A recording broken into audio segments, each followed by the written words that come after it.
Ring your bell, please. Ring your bell.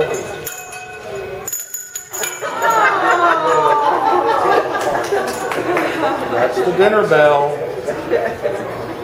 I'm going to take them out if y'all want to go to the...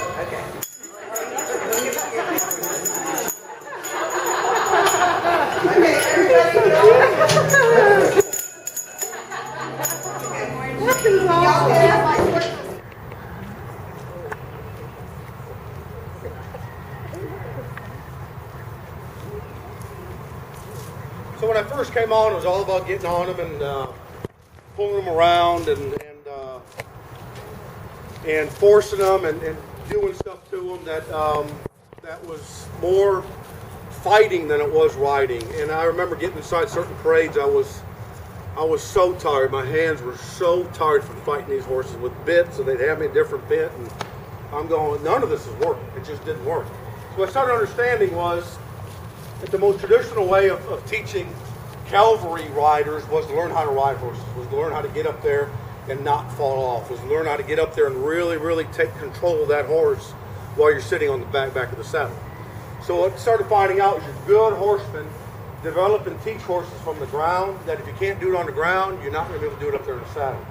So what we started doing was looking at different programs that good horsemen, John Lyons, Pat Pirelli, Chris Cox, Buck Brannaman, have come in and done the same thing. They've all been through the school of hard knocks with horses. They've been thrown off, bucked, trampled enough to understand there's got to be a better way of doing this.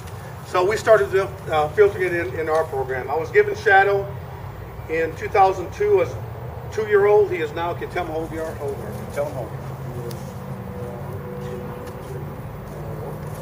6, 7, 8, 9, 10, 11, 12, 14. Very good.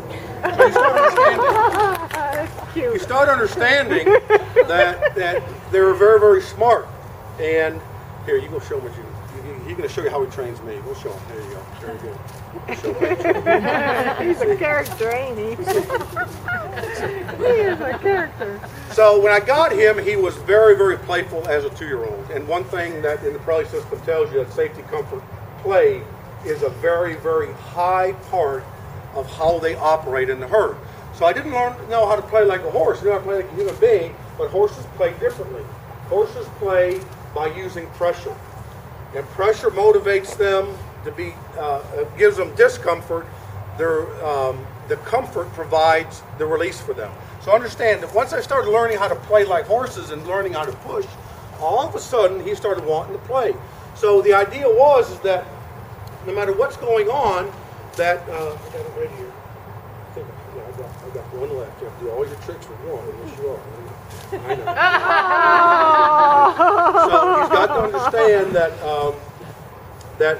that when he got out there and started playing with me, he started playing like horses play. It was amazing that I was sitting there running around and he'd follow me and he'd get all big and he'd start getting like that, and all of a sudden he started realizing that, man, this guy is good. But understand that if I can't go in here and move him like other horses move their horses, okay, then all of a sudden I don't have communication, I have miscommunication, okay? Then once he started to understand I could play with horses, then all of a sudden things started happening that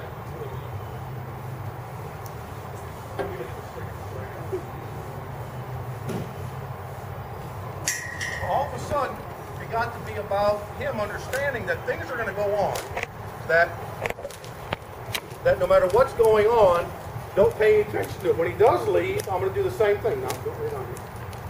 That when things start to happen, he looks to me for safety and comfort. So every time he does that, he starts understanding that I can be his leader. And if I'm not leader here on the ground, getting on his back is not going to make any difference at all.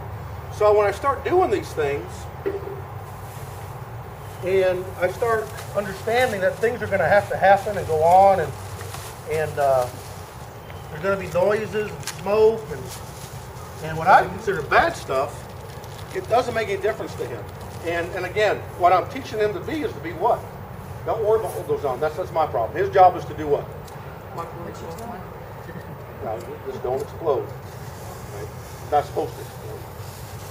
So when things like this thing like this begin to happen, all of a sudden he stops worrying about what I'm doing. Good boy. Very good. There, see what his nose does. That's what I'm looking for. I want his nose to be the first thing that goes in, and him going, okay, what is that? Okay? Good boy. So when stuff like this begins to happen, I don't want his natural instinct to do what? Run. Very good. Very good. Very good. That's all right. We hadn't done it before. We start to understanding that things like this can't happen. But what I want to be able to ride is him doing that.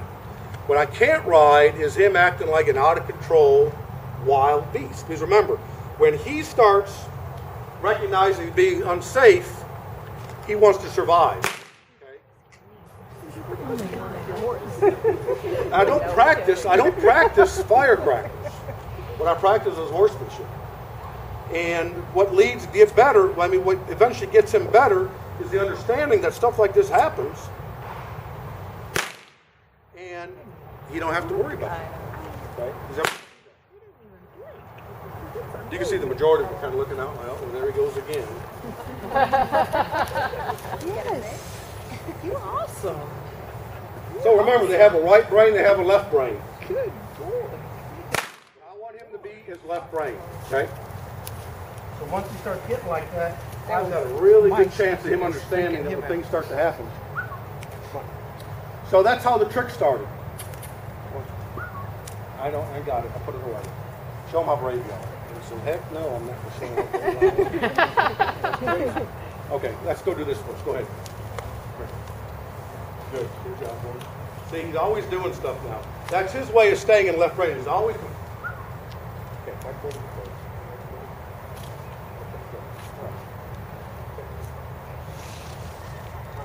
If you want to roll, I know he wants to roll, so I'll tell him. Go ahead. Come on. Come on.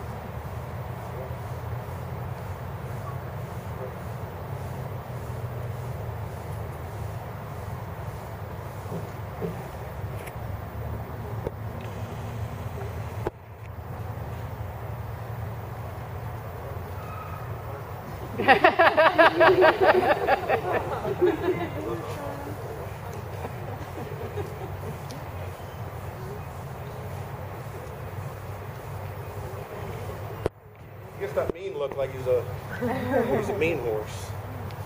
So you start seeing that I have a pretty good partnership with him. That it's always growing. I just never think that that I don't stop doing stuff. That things like this begin to happen. Maybe Show me funny face. Lily. Show me funny face. Come on. I got it right here. Show me. Okay. Show everybody funny face. Good. Show me funny face. I know you want to do it sideways. Show me funny face. Go ahead. Come on, do big. Do big one. Come on. I got it right here. It's right here. Come on, do big one. Good boy.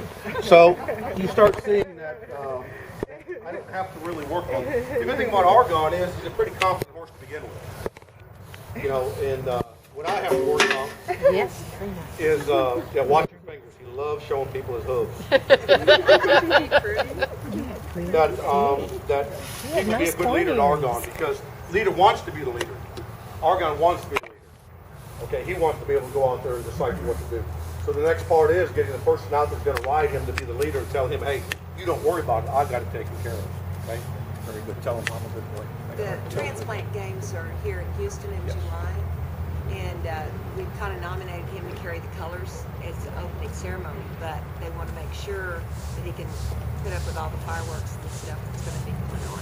And today I did a bunch of flash stuff with him. I did these. He did great with them. And what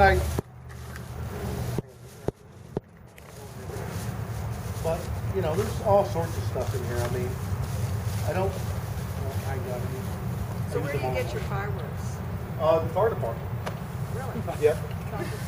Oh, they When confiscate. yes, they do. Did you get any of the big giant ones? Yes, we do. Yes, the Yes, price we do. is right. Yes, we do. We have three. Yeah. So yeah, we have a nice stash. The people that want to bring their fireworks into the city of Houston, and they take them, confiscate them like tickets, and at the end.